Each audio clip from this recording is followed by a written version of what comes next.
SBI का एक ऐसा अंडर परफॉर्म करने वाला फंड जो पिछले एक महीने में 9% के आसपास के रिटर्न्स निकाल चुका है, वो भी सिर्फ एक महीने में। 10 रुपए पे लॉन्च हुआ था, लेकिन अभी भी 9 सवा 9 रुपए पे ट्रेड हो रहा है। तो ये कौन सा फंड है जिसका आज मैं रिव्यू करने वाला हूँ, ये आपको बता दूं। उसका नाम है एसबीआई इनोवेटिव फंड। लोग इससे बहुत परेशान हैं। अच्छा खासा इसके अंदर एयूएम आया था, लेकिन इन लोगों ने इसके अंदर से विड्रॉ करके रिडीम करके इसका जो एयूएम है काफी कम कर दिया।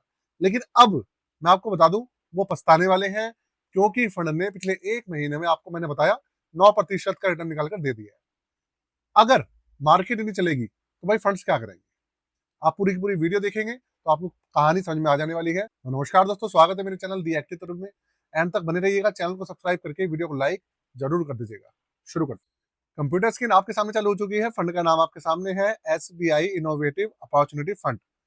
ये एसबीआई का थीमेटिक फंड है, कोई सा भी सेक्टर बेस्ड फंड नहीं है। अभी 1.5 साल पहले एक लहर आई थी जिसके अंदर इनोवेशन नाम की एक थीम थी, जिसके ऊपर एक के बाद एक काफी सारे फंड्स लॉन्च हुए। सबसे पहले एसबीआई का आया, फिर टाटा का आया, एचडीएफसी का आया, मोतीलाल ओसवाल का आया। इसके अलावा एक दो एमसी और भी थी, उनके भी इनोवेटिव फंड आए। लेकिन सबसे ज्यादा जो फेमस हुआ, जो लाइमलाइट में आया, वो एसबीआई का था। क्योंकि एसबीआई का नाम भरोसा है, और एसबीआई के अंदर कोई भी फंड आता है उसके अंदर एयूएम अच्छा खासा आ ही जाता है। अब इस फंड के साथ हुआ ये कि 10 रुपए पे लॉन्च हुआ था, 10 रुपए पे अलॉट हुआ था।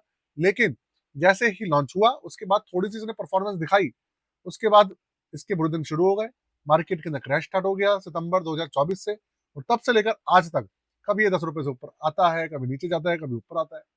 जो मार्केट के एक्सपर्ट लोग हैं, पुराने लोग हैं, वो तो अभी भी अपनी एसआईपी चालू करके अभी तक इस फंड के अंदर जमे हुए हैं, क्योंकि उनको पता है फंड के अंदर दम है।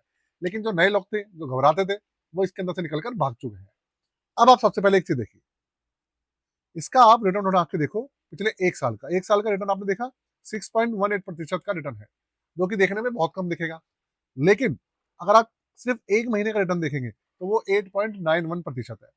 क्योंकि पिछले एक महीने में आप देखें, मार्केट ने अच्छी खासी एकदम से पकड़ दिखाई है। वैसे तो पिछले एक महीने में मार्केट में गिरावट भी बहुत अच्छी दिखाई है, क्योंकि ईरान, इसराइल और यूएस का जो युद्ध है, उसने मार्केट को तबाह करके रख दिया एक तरीके से। लेकिन उसके बाद पिछले एक दो हफ्ते के अंदर जो तेजी आई है ना, उसका ये इम्पैक्ट आपको देखने को मिल रहा है। अब आप देखो, तो 6 महीने का रिटर्न, 3 महीने का जो रिटर्न है, उसको आप दिमाग से निकाल दीजिएगा।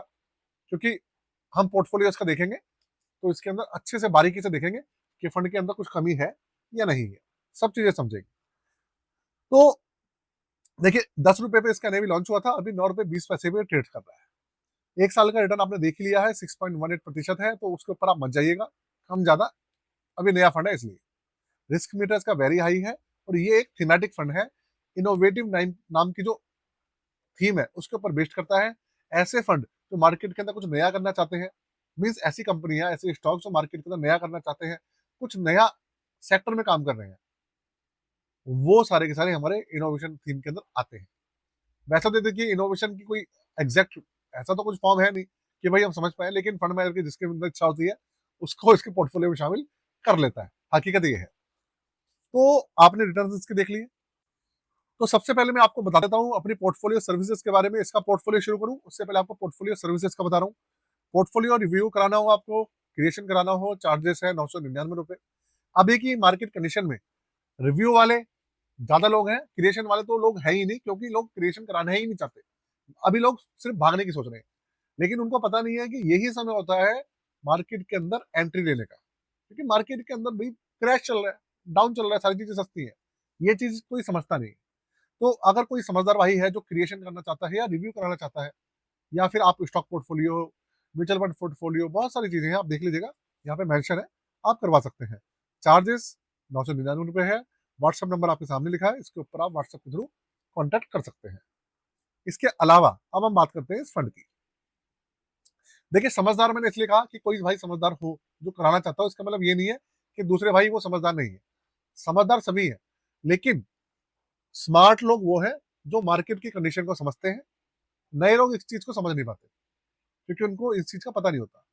स्मार्ट इन्वेस्टिंग का मतलब ये होता है कि मार्केट की गिरावट के अंदर आपको एंट्री का स्पेशली ध्यान रखना है। आपको टॉपअप्स करने हैं, आपको अपनी एसआईपी बढ़ा देनी है, स्टेप अप करनी है।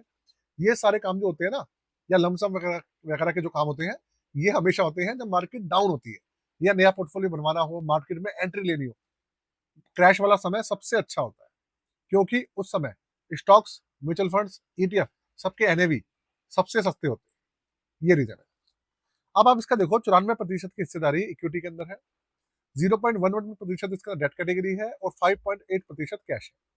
Large cap 22%, mid cap 29%, small cap 48.5% है। स्टॉक्स है इसके अंदर 37। अब इसके देखो सेक्टर्स कितने हैं।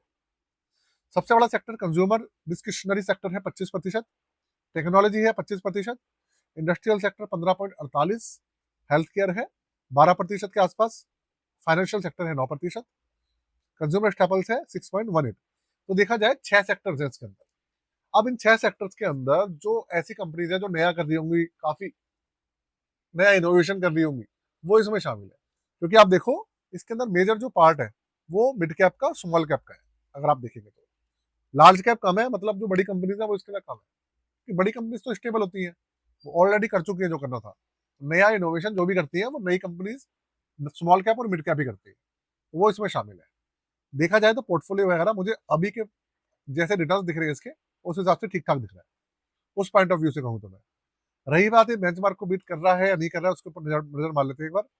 1 महीने में इसने बेंचमार्क को बीट करा है, 1 साल में भी इसने बेंचमार्क को लगभग लगभग बीट कर ही रहा है। बाकी 3 महीना और 6 महीने की बात करनी बेकार है, क्योंकि उसमें तो कंडीशन देखो अप एंड डाउन है, वो एवरेज है, कभी थोड़ा सा गिर जाता है, थोड़ा सा ऊपर हो जाता है। 1 साल के हिसाब से ठीक ठाक चल रहा है। अब आपने पोर्टफोलियो देख लिया इसका, आपने चार्जेस देखे, आपने सारी चीजें देखी। अब इसका ओवरव्यू कर लेते हैं, उसके बाद जाएंगे इसके कंक्लूजन पे। 20 अगस्त 2024 को लॉन्च हुआ था, ऑलमोस्ट इसको 1.5 साल से ज्यादा हो चुके हैं, और 1.5 साल का एवरेज इसका अभी माइनस में चल रहा है। वो पॉजिटिव बहुत जल्दी आ जाएगा। निफ्टी 500 इसका बेंचमार्क है, क्योंकि थीमेटिक फंड है। थीमेटिक फंड है तो भाई पूरा निफ्टी 50 और निफ्टी 500 दोनों चाहिए होते हैं इसके अंदर। ओपन एंडेड स्कीम है। एक्सपेंसिव रेशियो 0.96% है, और 4,504 करोड़ का एयूएम है, जो कि पहले मुझे याद है 6 से लेकर 7,000 करोड़ के आसपास था, लेकिन लोग उससे निकल गए।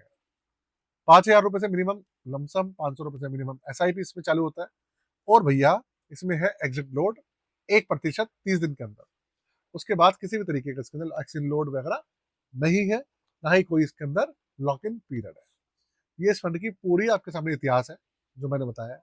साथ में आपको बता दूं, इस फंड की कंक्लूजन की पॉजिटिव और नेगेटिव की, तो सबसे बड़ा नेगेटिव है इसका एक्सपेंसिव रेशियो, कि भैया ये 0.96% है, बहुत ज्यादा है। पोर्टफोलियो भी ठीक ठाक चल रहा है इसका, और बाकी रैंकिंग वगैरह तो अभी नया फंड मिला नहीं है, कुल मिला के ठीक ठाक दिख रहा है। नेगेटिव पॉइंट है इसका एक्सपेंसिव रेशियो। चलिए वीडियो को यही खत्म कर रहे हैं। आज के लिए जय हिंद।